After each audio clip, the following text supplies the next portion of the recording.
Welcome to Up to the Minute. It is Monday, November the 16th. We are cruising through this month. The holidays are almost upon us. Just stick around. We got another work week on the way, and we're here to kick your week off with your HCC news and information. Got some special guests for the show this today, so stick around for that. I've got two co-hosts joining me this morning, Raquel Sims out in Stafford and Brittany Pacheco at her home studio. We'll start with Raquel. How are you doing this morning? I'm doing good, feeling the nice cool breeze, cruising its way on in as well. And I hope everyone had a great weekend. And thank you for having me here, Todd. Well, thank you for being here. You're going to keep us up to date with everything going on in Stafford, so stick around for that. Brittany Pacheco joins us from her home studio. Brittany, some tragedy happened last month, and we talked about this, I think, on the show. But you remember Eddie Van Halen passed away. Very tragic story. He died of cancer. I don't know if you've had a chance to check it out, whether you're a Van Halen fan or not. You got to look up his son Wolfgang's new video. I say this because it's a very touching tribute to his father. You're going to see some video, home video shot from like 20-something years ago with Eddie Van Halen and an infant Wolfgang. It's just a touching video for everyone to check out. Whether or not you like the band, check this out. It's certainly an incredible tribute from a son to his father, just to kick off the week. Hey, I'm all about music, Todd. You know that. I mean, there's a lot of music that I was exposed to as a young kid because my siblings are out of the 80s, if you will. So Van Halen was very prevalent in the household. But I love the fact that, we see children pay tribute to their parents, especially, one is such as Eddie Van Halen. So I'm going to definitely have to check that out. But before we get into this episode of Up to the Minute, I do want to remind everyone to go ahead. Excuse me. I need some water. I'll get it in a second. But I do want to remind everyone to follow us on our social media, Facebook, Twitter, Instagram, LinkedIn.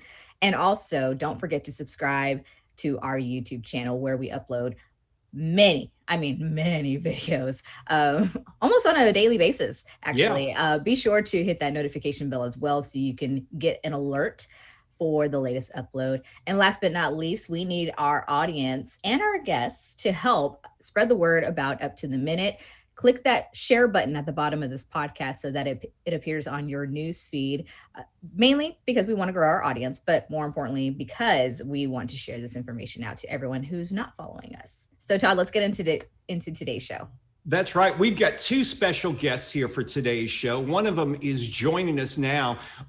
Let's see if we can say hi to him real quickly. Bryant Cecilio, are you there right now? Can you hear me, Bryant? Okay, so he can hear me. It looks like he might be having some microphone problems. Check your microphone, Bryant. We're going to check in with you in just a few moments. So if you'd stand by. Bryant is one of our student success stories. We're going to talk to him about what he's up to now. He's in the real estate industry. Stick around for that.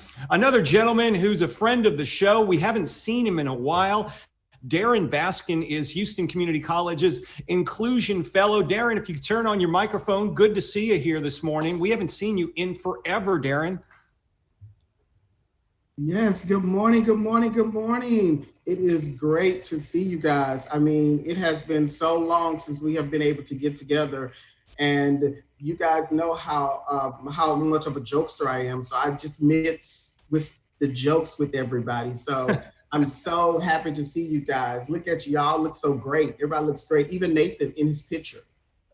I know Nathan's got an epic picture. He looks across between Obi-Wan Kenobi or something like that there. But Nathan's our director. He works in the background of this show and a lot of our shows here. Darin, I want to talk to you about your new position. You are now an Inclusion Fellow. And first I want to mention something. You've got something in the signature of your email where it talks about equality, diversity, and inclusion. Maybe you can tell us about that signature and how it kind of ties into what you're doing right now. Oh, yeah, sure, I can. So the statement is one of these statements that diversity, equity, and inclusion professionals are using to help individuals to understand that there is a difference between each one of those terms. Over the past 30, 40 years in higher education, the terms diversity, equity, and inclusion were used interchangeably, and they did not have their own separate identity. until roughly about 10 years ago, 8 to 10 years ago, is when higher education really started looking at diversity as its own separate identity, inclusion as its own separate identity, and equity as its own separate identity. And so in order for us to be able to help someone to understand, then it helps us to put it into something like a mnemonic in order for people to be able to relate to those terms. And you're working on something, a creation of the Diversity, Equity, Inclusion Council. Tell us about that, and who are the stakeholders in this council? Oh yes, that's great. And I'm so glad you brought that up, Todd, because that is going to be one of the biggest pieces of 2021 that we're going to have at the college. The idea behind the council is to include not just faculty and staff, but also to include students and our immediate community stakeholders. So we want to create a council where we're able to have the discussions centered around being an inclusive or a culture of care for the institution, where we're getting input from all of the major stakeholders at the college. And so my plan is to not just have full-time, but also have part-time students, past students, and current students, and also community stakeholders to be part of this council. And we'll meet in order to discuss what do we need to do to ensure that the college is following through with this vision of being the most diverse, inclusive, and equitable college that we can be. And how can students get involved with this? Can they turn up at the meetings for the council? Can they be a part of the council? Do they email you? How does that work?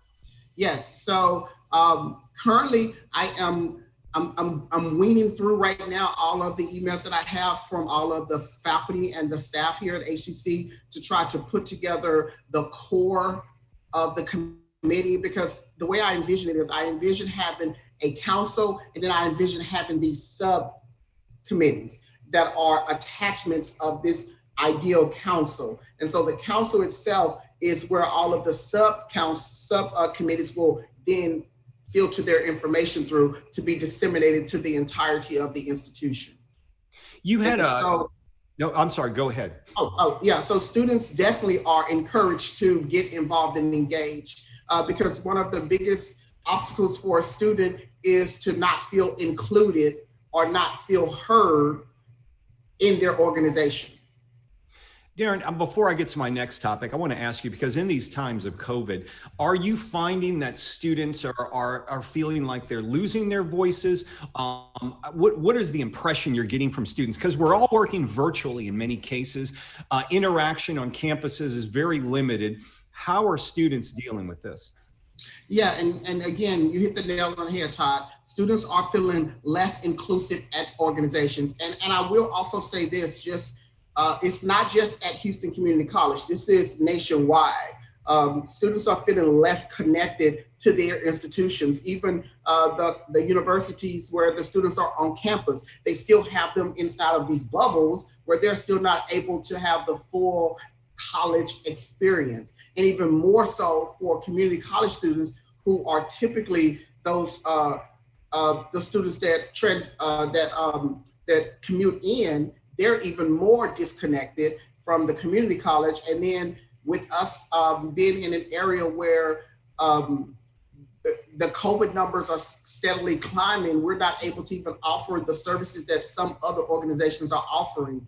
And so I do know that I've received lots of emails from students that just want to talk and just want to share their stories and just want to be heard and to feel that connection to the organization.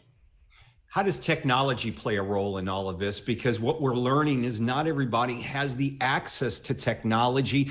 Does this contribute to a student feeling less included?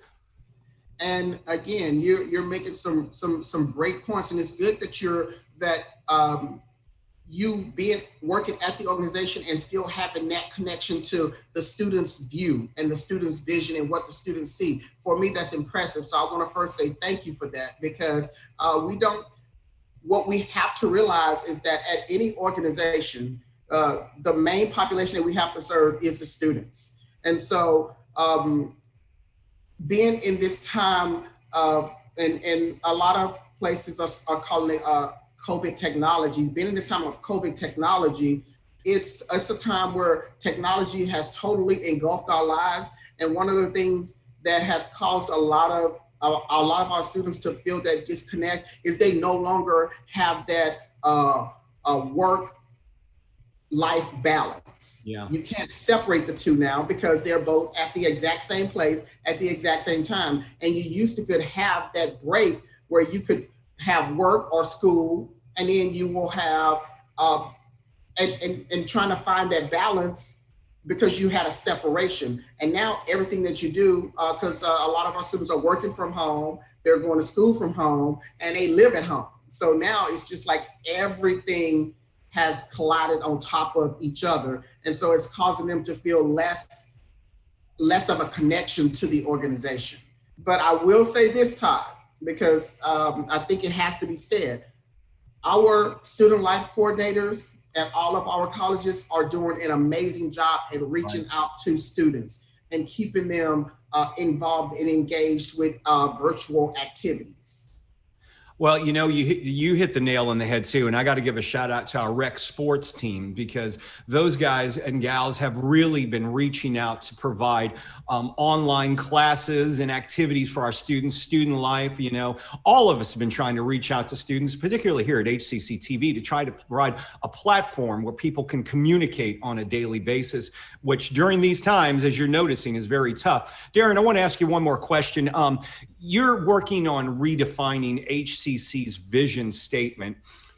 Knowing what we've learned over the past, 7-8 months through COVID, how is that going to affect the way we work right now in our vision statement?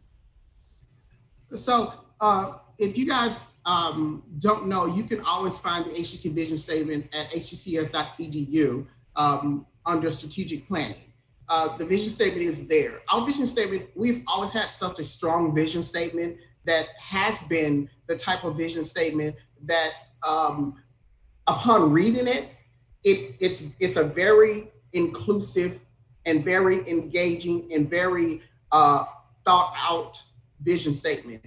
I think part of my role as Inclusion Fellow is to just go in and ensure that what we're doing on the side of inclusion, diversity, and equity mirrors what's happening in the vision statement. And if the two are not meeting in the middle, then it's my call to then jump in and say, okay, we need to look at our vision statement to make determination on how can we make this statement more inclusive and more conducive to 21st century learning. And it's easy to say something, but we've got to be doing it as well. It sounds like what you're saying. Yeah, and it's funny that you say that, because if I had a little hesitation there, because I was gonna say that initially, that the words on the website are just exactly that. Those are the words, but it's the action that we have within the organization to ensure that those words are being met and that people feel that inclusiveness and they feel that comfort when they talk to anyone at Houston Community College.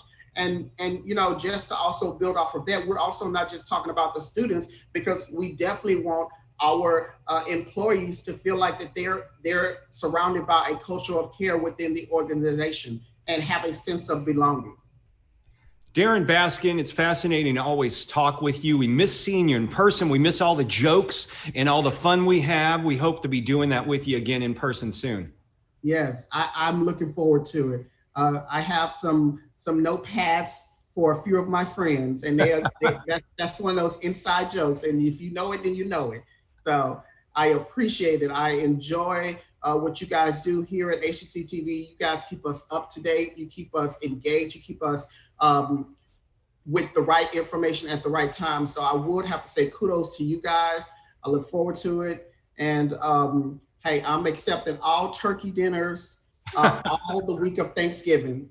Anybody from anywhere, it doesn't matter. As long as there's turkey on it, I am there. So I'm sure you'll be there. I mean, here that you're sending to me. Yeah. Hey, Darin, my family, we're doing a Cajun turkey. So, yeah. Brittany Pacheco. Look, let me send this address in this chat box really quickly, so you can get that to me. Yes, I will take 2 of those. We'll be sure to put your name on it, Darin, and then the other one will say Baskin. Yes. And Yes. Darin, you're the only person on this show that has gotten an invitation to Brittany's dinner for Thanksgiving. So I just want to throw that out there too. So Facts, big facts, Brittany. Yes, it's Don't be salty. Don't be salty. Don't be salty. Darin, it's always good to see you. Thanks for being here on the show. Stay safe out there. We hope to see you in person soon. Thank you, guys. And thanks everybody out there in the virtual world. Stay safe, stay healthy. And if you need anybody to talk to at any time, I am just an email away. Please don't hesitate. We're going to put we'll put the email and information on in our social media posts of the show. Thanks, Darin. We'll see you again. All right. Bye, y'all. Bye-bye. All right, we're going to move on to Bryant Cecilio, who's one of our student success stories. Brian, and if you can you unmute your microphone? It should be the bottom left. Just hit unmute. Can you hear us? Yes, can you hear me? Yeah, we sure can. Yeah, we sure can hear you. Thanks for being here this morning. I want to get to you because you're a student success story. We featured you in one of our videos. We're always glad to catch up with you. You benefited from a program we have, which was unique to our Southeast College, called Take One and Done. You went through that. Now you're working in real estate. Yes, now I'm working full-time in real estate, and it's great because I still get to do everything online and then take classes online. So it's really helped a lot. Tell us what led you to HCC. I was already taking my basics at HCC, and I had something that I had to submit for financial aid. So I think my mom was with me that day, and we saw this program to the side that said "Take One and Done," and my mom was always pushing me to try to go the extra mile. So she convinced me to go for it, and it took me like 4 months to take all the classes. After that, another 2 to 3 months to prepare for the exams and everything. But the mentors and the teachers that HCC has were just the best tools out there available. And for folks who don't know what Take One and Done is, you completed the course extremely quickly. You want to tell us how long it took you to complete to get your real estate license? Yes. So since I was taking like every class full time, I stopped everything else I was doing. It took me 4 months to complete. Wow. It depends on everyone's schedule. If you really want to go into it, then yeah, you can complete it in 4 months and then prepare for like the state and federal exams and do your background check and everything. It'll take like 6 months to minimum. And that's the quickest you can do it if you dedicate yourself full time to it. You know, one thing I noticed even during the shutdown here in Houston is the construction kept going on and on. I live in the inner loop area, and everywhere you look, new buildings are popping up, new construction's happening, houses are up for sale, houses are getting sold. How is the real estate industry here in Houston? Is the market looking good right now? And what's your prospects for the next year or so? It's booming, and I feel like I had a debate with a professor, not real estate professor, but I always argue that if the real estate market is doing good, the economy itself is doing good, and the economy has been doing bad right now, but real estate has been keeping up. It has been stronger than ever, and I feel like that's what's been having a foundation for our country. Well, it seems like at least if you're looking to buy or to rent right now, it's a good market for that because there are a lot of deals to be had. And when there's deals to be had, that's good business for you, right? Yes, a lot of people are taking advantage of interest rates, and a lot of people are selling their homes because they can't keep up with their tenants or mortgage payments, and that's creating a lot of inventory. And since we already have a lot of buyers in the market that are taking advantage of interest rates, the homes are being sold relatively quickly than usual. What advice do you have for folks who are looking to maybe get into the real estate market? What do you, any tips you may have for them? Yes. No, don't just focus on getting your real estate license. Find someone, a mentor, a tutor. HCC has plenty of them. They will certainly help you how to become successful once you have your license. Let me ask you this, Bryant. How has COVID affected your practices? Are you doing a lot of things virtually now? Are you having showings virtually? How is that working? Yes. So before, I think during I started, I was still shaking hands and like not being too protective. But now that everything has gotten worse and worse, I wear a mask. I have hand sanitizers. I have gloves when I'm at showings. I keep my distance. I don't shake hands anymore, and almost everything else is done on a computer. So mainly just showings. I'm super protective, and that's about everything that has changed because everything else was done on a computer before that. Well, let me ask you this. Well, I know things are loosened up a little bit over the past few months, but when everything was really in lockdown, were you able to virtually show homes and complete the whole sales process online? Has that happened for you? No, that hasn't happened for me. I was still showing homes during the lockdown. I Uh, got you. but I was really lucky because mostly all of my transactions were already pending. They were already going through. They had already seen it before the COVID pandemic, and now I didn't have to really go out anymore. But if I did have to show one, I would show one.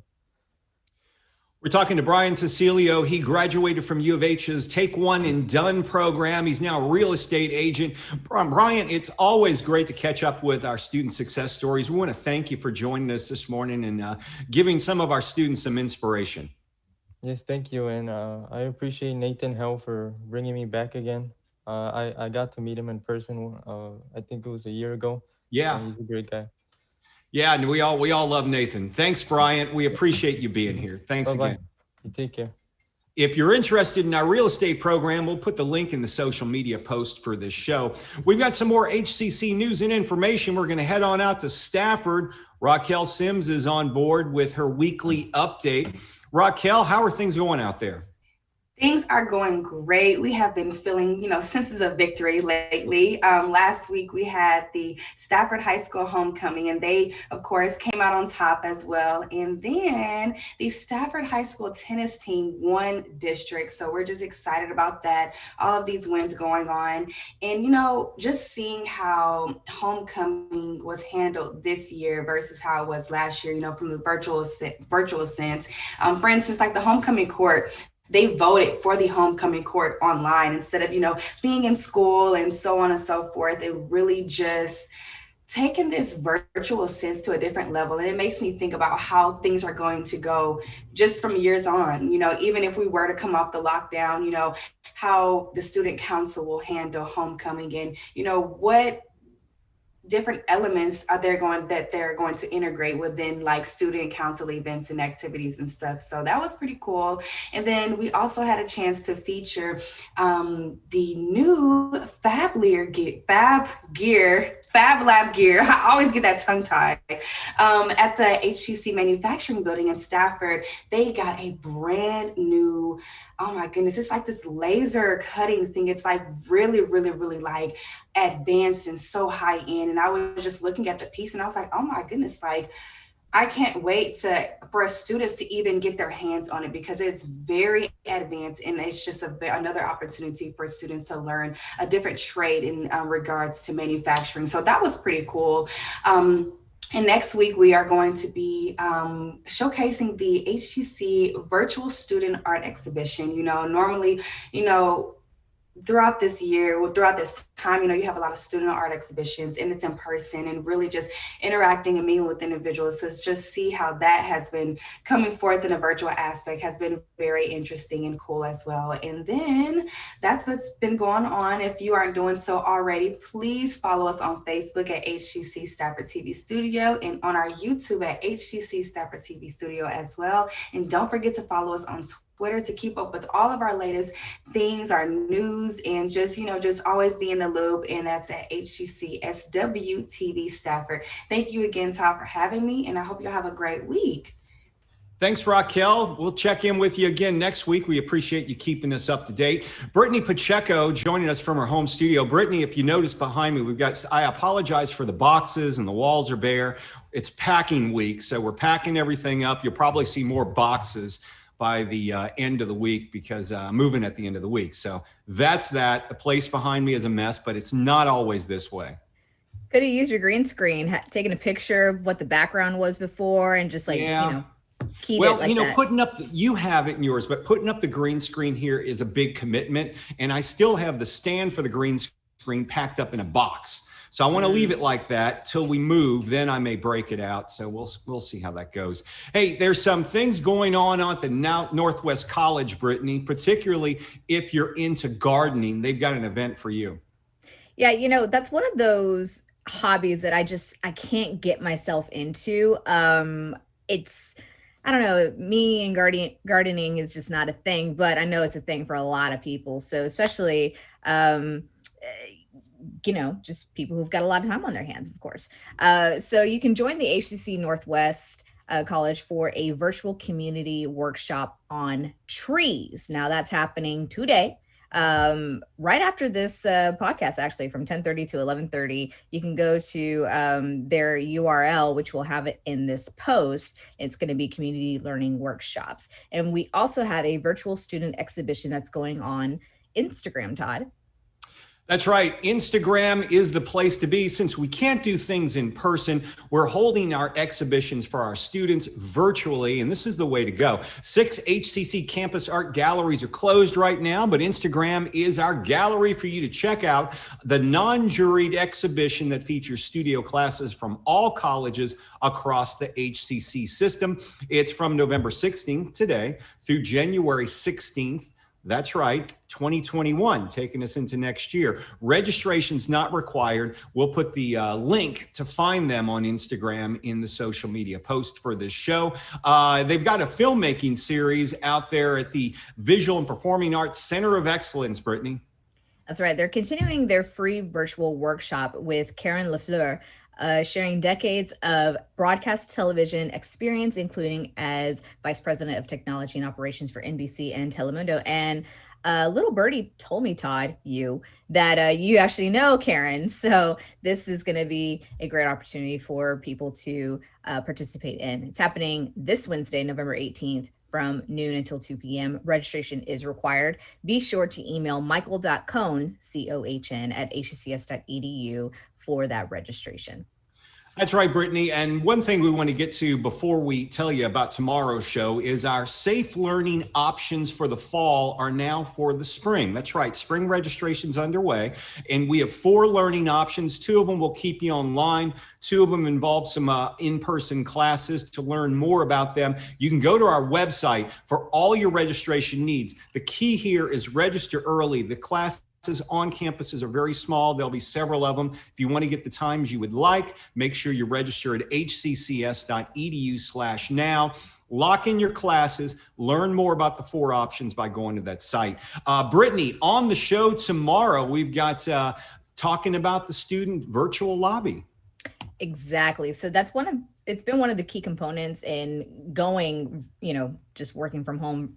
And they are the recipient of the Chancellor's Excellence Award. So the leaders will be featured tomorrow, along with Dr. Zachary Hodges, the Northwest College president, who also led this team, along with Rima Adil, who will explain how they use the Zoom platform, invested hours and hours and hours in a short time frame to design and fine-tune this business process to ensure that everyone was going to be trained by the July 27th district-wide launch. So it's going to be great to hear the backstory and just all that goes on behind the scenes and what students, how students can utilize this virtual lobby. That's right. So tune in for tomorrow's show. They'll be presenting this award, by the way, at our convocation for the spring. We'll talk more about that tomorrow, but that's coming up as well. Brittany, thanks for being here. Raquel, thank you for joining us from Stafford. Good to see you again, and good to see all of you. It's a Monday. Get your week started right. We'll see you tomorrow morning, 10 a.m. live on Up to the Minute.